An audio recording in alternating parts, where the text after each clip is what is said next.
പപ്പ. Hello സാമേ, മോളെ വിളിച്ചിട്ട് കിട്ടുന്നില്ലല്ലോ. അവളുണ്ടോ കൂടെ? പപ്പ, നിത്യ അവിടെ ഇന്നലെ രാത്രി പോലും മിസ്സിംഗ് ആണ്. അവള് പോകാൻ സാധ്യതയുള്ള സ്ഥലത്തൊക്കെ ഞാൻ കുറെ തപ്പി. എന്നിട്ട് പക്ഷേ ഞാൻ ഇന്നലെ രാത്രി വിളിച്ചപ്പോ താൻ ഇതൊന്നും പറഞ്ഞില്ലല്ലോ. എന്തിനാണ് സാം എന്നോട് കള്ളം പറയുന്നത്? ഇതിപ്പോ ഞാൻ അങ്ങോട്ട് വിളിച്ചതുകൊണ്ട് അറിഞ്ഞതല്ലേ? അല്ലായിരുന്നെങ്കിലോ? ആ, എന്റെ പെയിൻ മനസ്സിലാവണമെങ്കിൽ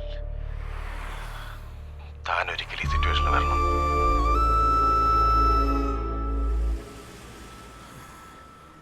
സാം, അത് നടക്കില്ല. മുൻപ് ചോദിച്ചപ്പോ ഞാൻ തന്നിട്ടുണ്ടല്ലോ. ഇപ്പൊ നമ്മുടെ അവസ്ഥ അങ്ങനെയല്ല. സാമിന്റെ സസ്പെൻഷൻ മാറി എന്ന് സർവീസിൽ തിരിച്ചു കയറുന്നു പോലൊരു ഉറപ്പില്ല. ഈ വീടിന്റെ റെന്റ് ഉൾപ്പെടെ വത്സല ചേച്ചിയുടെ ഒരു മാസത്തെ ശമ്പളം കൊടുക്കാൻ നമ്മൾ എത്രമാത്രം കഷ്ടപ്പെടുന്നുണ്ടെന്ന് സാമിന് അറിയില്ലേ? ഇതിനിടയ്ക്ക് മോൾക്കൊരു പനി വന്ന ഞാൻ ഈ പറഞ്ഞ കണക്കൊക്കെ തെറ്റും. എടി, ഇത് കുറച്ചു ദിവസത്തെ കാര്യമല്ലേ? അത് കഴിഞ്ഞാൽ ഞാൻ തന്നെ അക്കൗണ്ടിലേക്ക് തിരിച്ച് പൈസ ഇട്ടേക്കാം. ദാ കാർഡ്. എന്താന്ന് വെച്ചാ ആയിക്കോ.